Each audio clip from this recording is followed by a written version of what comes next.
and then they financed themselves with this.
superintendent. Thank you very much. It's my honour today to announce you to the Houses. Thank you. So in a minute I'll go in, I'll announce you, I will then turn back and ask you to follow me and I'll bring you to your chair.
Please.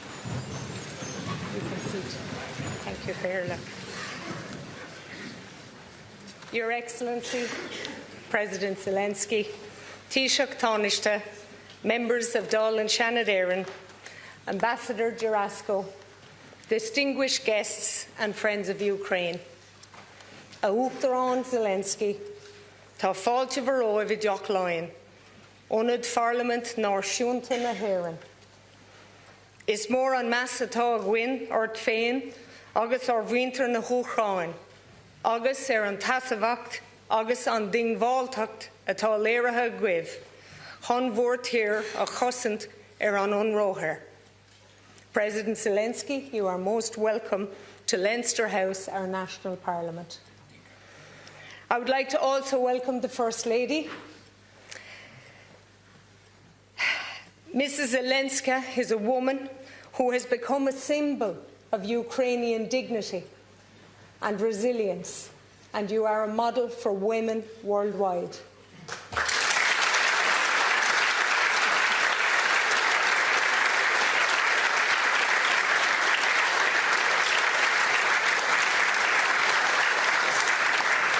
We gather in solidarity and admiration for you and your people. War is a human tragedy. It destroys lives. It uproots families and leaves scars that endure for generations. War is never a solution, and Ireland knows this truth. Our own history teaches us that dialogue, however difficult, can bring peace. The Good Friday Agreement was born from decades of pain and division. Yet it proved that even the deepest wounds can heal when people choose negotiation over violence. And that lesson gives us hope for Ukraine. Today, we meet in a solemn acknowledgement of the ongoing war against your country, an illegal attack on a sovereign nation, an assault on international law, a violation of human dignity. Every missile and bullet has shattered lives. Parents mourn children lost. Families endure displacement and uncertainty. Futures have been stolen. And no words can capture the suffering of your people. We watch in horror as drone attacks escalate, as your country's infrastructure is ravaged, at acts that defy all principles of humanity. The global community must stand united in condemning this war. We must continue to provide refuge. We must provide humanitarian aid. But most of all, we must demand accountability for war crimes. As a militarily neutral country, Ireland is not and never will be morally neutral in the face of atrocity. Our neutrality is a commitment to peace, not indifference. Together with our EU partners, Ireland will stand firm behind Ukraine to ensure Russia ends its aggression.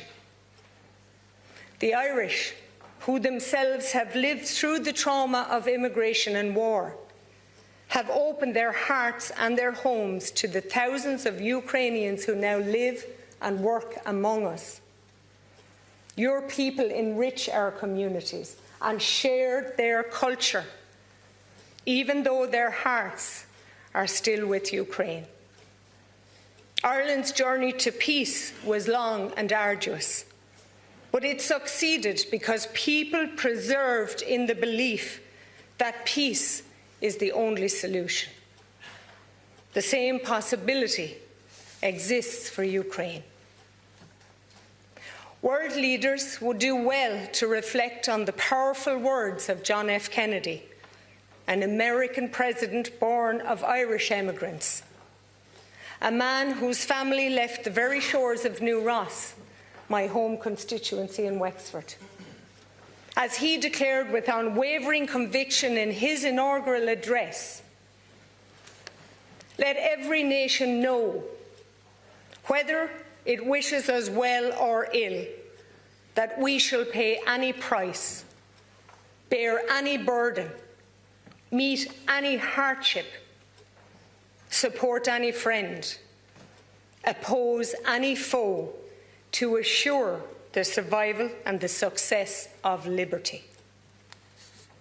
President Zelensky, we hope and look forward to the day that Ukraine can celebrate peace.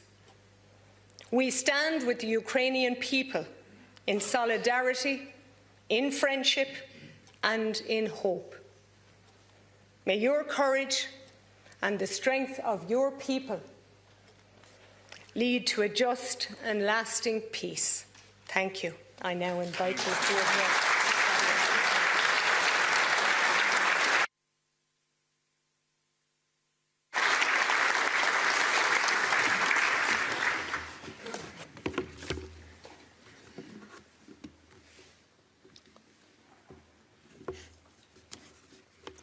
Thank you so much.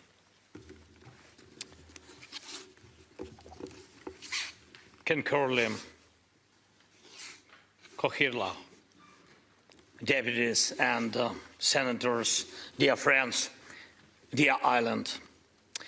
Thank you for your attention to Ukraine and for the fact that Ireland has truly stood the test of time.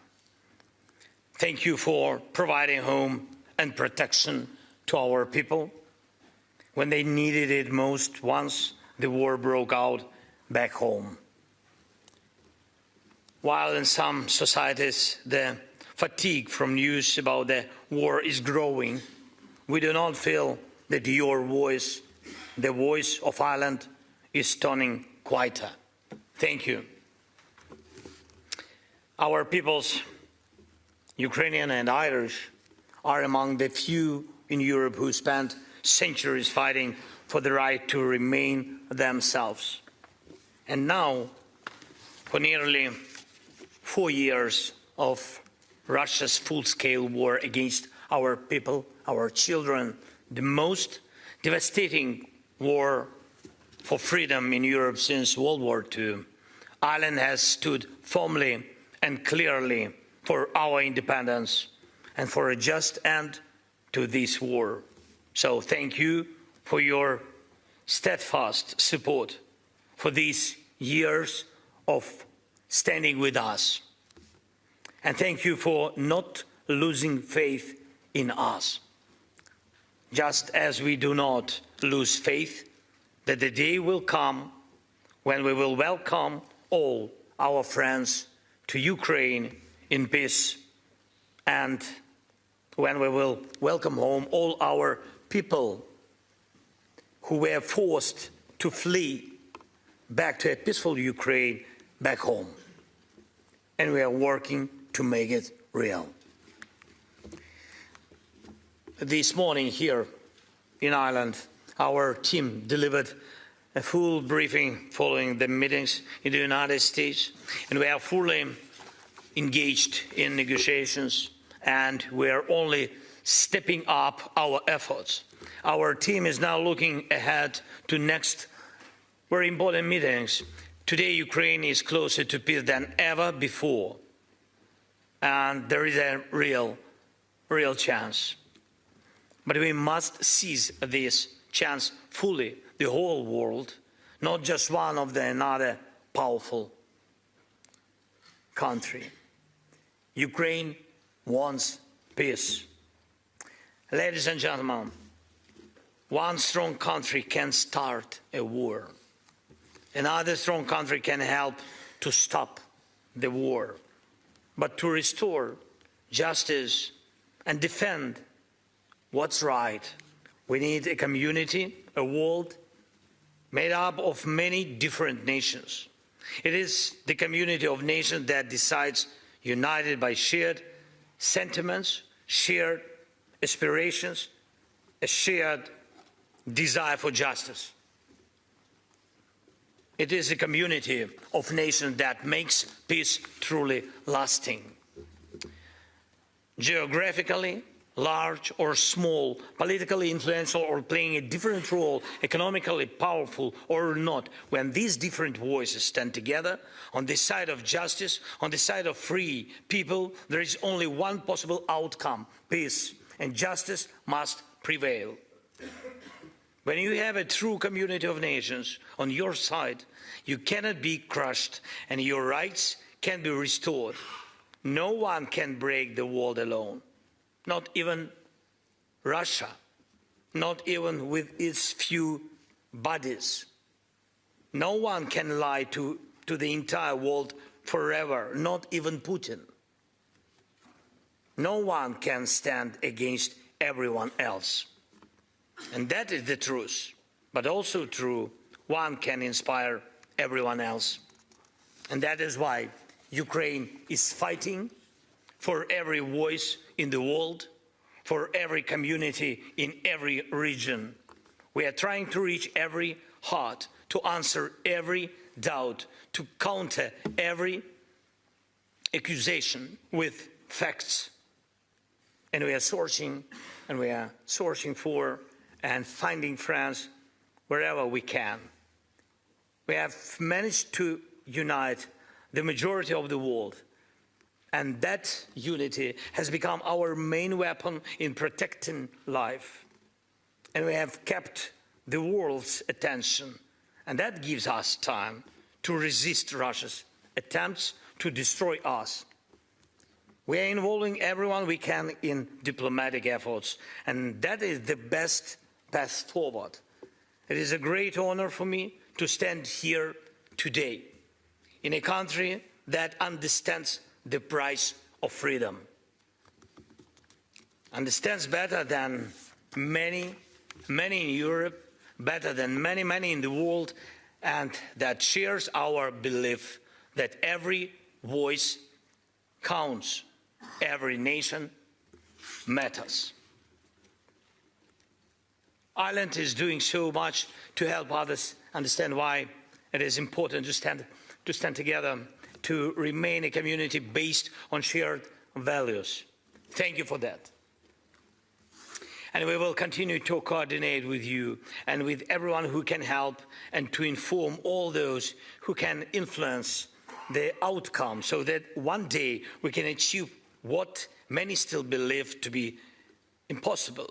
Not just silence instead of bombs, not just clear skies instead of Russia's drones and missiles, not just a pause between strikes, but lasting peace, guaranteed security and true justice.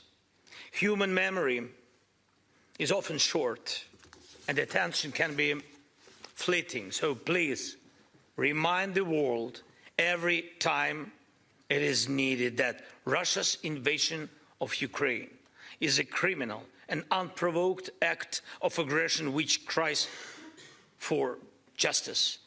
It's happened for one reason only, because Russia wants to treat Ukraine as its property and Ukrainians as if they belong in its backyard, like livestock, so that no politician in Europe or somewhere else falls into amnesia, forgetting everything we have achieved together through our defense. And I urge you to oppose any decision that weaken pressure on Russia for this war, as long as war and occupation and the propaganda of hatred continue. All the pressure on Russia must remain in place, so that Russia does not believe it will be rewarded for this war with stolen Ukrainian land or kidnapped Ukrainian children. Please continue supporting all efforts to make the tribunal for Russia's aggression a reality, so that one day it truly begins its work, and so that Russian killers cannot freely travel the world as if they have done nothing wrong.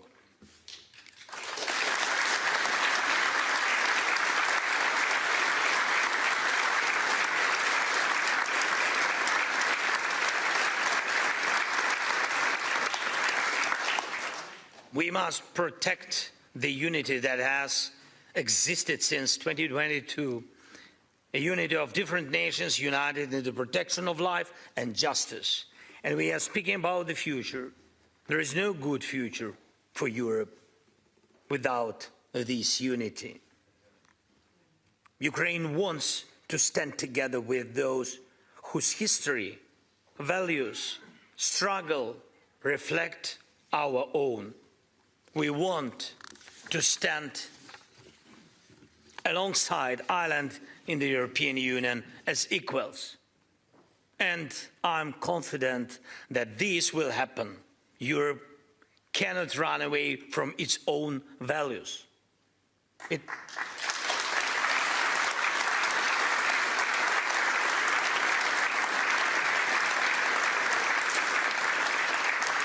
It must stand up for them. And Ukraine is doing exactly that today on Europe's behalf. Ladies and gentlemen,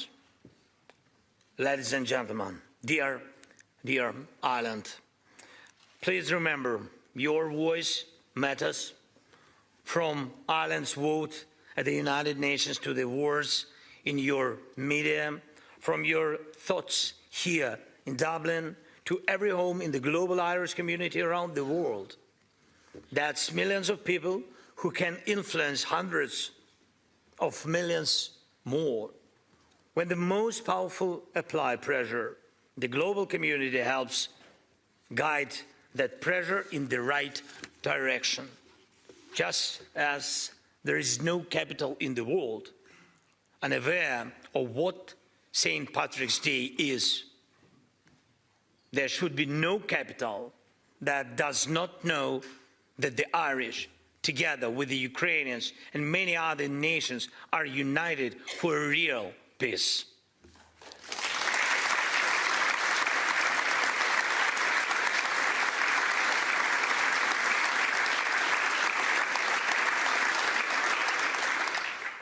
a peace without humiliation and based on something truly real, on shared values. And those values are not business as usual, not appeasement of killers, not turning a blind eye to what has happened. Among those values is this: the aggressor must be held accountable for what was done. Please take an active role in making the tribunal for this aggression a reality, not just joining but pushing, working, insisting that justice must begin with accountability. Please continue to advocate for every form of sanctions against Russia, and it's time for Russian assets to serve the cause of peace, to help defend and rebuild Ukraine. This is a long overdue decision, and it must be implemented. And please call on everyone in the world to help return all the children abducted by Russia and all the prisoners still held in Russian jails and camps, many of whom have been there not just since 2022, but since 2014, when Russia launched its hybrid war against us and occupied our Crimea. This has gone on far too long to simply close our eyes and turn the page on Russia.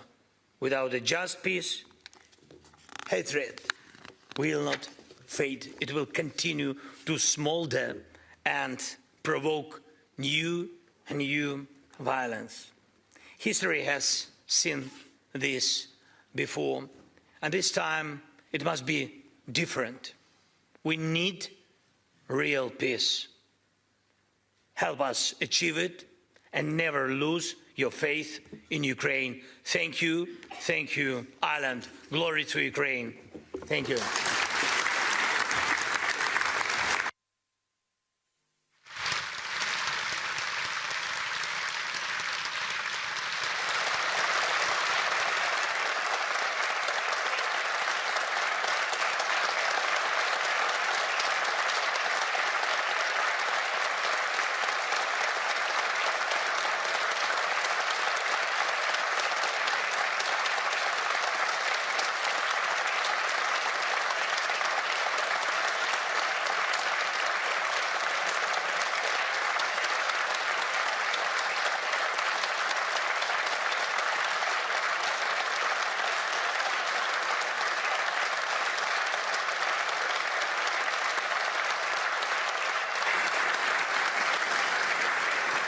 Thank you, members. I now call on the Cathaoirleach of the Shannon, Senator Mark Daly, to make his concluding remarks. Deputy Senator. Ceann Comhairle, Uachtarán Zelensky, Aíní Uasla, President Zelensky, Ceann Comhairle, distinguished guests, on behalf of the members of both houses and on my own behalf, I want to thank you for being here today in the heart of our democracy and for your address delivered to a joint sitting of Dáil and Shannon. In 2022, when I had the privilege of giving the closing remarks to your online address to this House, I said as we sat here in Dublin that missiles and bombs were descending on the innocent women, children and men of Ukraine. I could not have imagined that 3 years, 7 months and 26 days later, Russia's war of aggression would be continuing and continuing to visit unspeakable atrocities on the people of Ukraine. A month after that address, I travelled to Ukraine with the then Ceann Comhairle. And when we met you in your office, I wondered how you remained so calm amid all the chaos. There we witnessed firsthand the harrowing consequences of Russia's war. In Bucha, we saw the mass graves of those killed by the Russian army. In Irpin, on the outskirts of Kyiv, we met with those citizens who had turned soldiers and who had stopped the Russian army and turned them backwards. Mr. President, during your inauguration speech in 2019, you told your officials not to put your picture on the walls of their offices, to put the pictures of their children on the walls of their offices. and to look at them each time they made a decision. This Accordia cuts to the core of our Irish and European values, values that promise freedom and integrity and equality. There are children in Ukraine who have never known a day's safety, have never known a day's peace, whose parents go to sleep in often freezing temperatures without power or heat, wondering if they will be awakened by air raid sirens. They continue to endure that terrible reality. There is no explanation that you can give a child for what is happening in Ukraine. That is not because they are too young to understand. It is because what is happening is wrong and cannot be justified. In the 21st century, in a world facing many challenges, we cannot accept the devastation that is being put upon innocent children and their families, some of whom are here today, who had to flee their homes and their livelihoods and journey thousands of kilometres into the unknown. We must resist aggression at every turn. Our guiding star must be international law and rules-based order with respect for sovereign nations. It is the only way we can ensure a stable and just Europe, a Europe that rose from the ashes of conflict in pursuit of a peaceful future. There must be peace. It must be a lasting peace. We on this island have known violence and struggle, a violence that devastated our communities. But we now know peace. Ireland and Europe have stood with and will continue to stand with Ukraine. And we hope Ukraine finds a just peace in the near future. As Cathaoirleach of Shannon and on behalf of the members of Shannon and Dáil, I thank you for being here today. And I want to thank all those who made it possible. Uachtarán, thank you for addressing the houses of the Oireachtas. Goramila Mahagat, Slava Ukraine. Goramila Mahagat.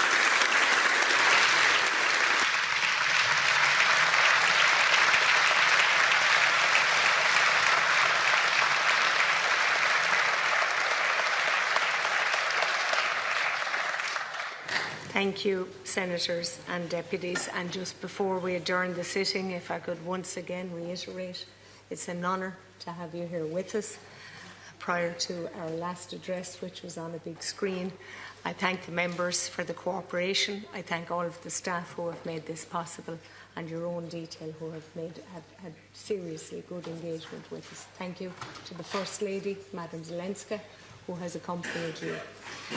Members, the session is now adjourned until 6 p.m, but I would ask that you please stay in your seats until the President has left the chamber. Thank you. Thank you.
But of course it's not the fault of your eyes. But it's amazing. Many of the children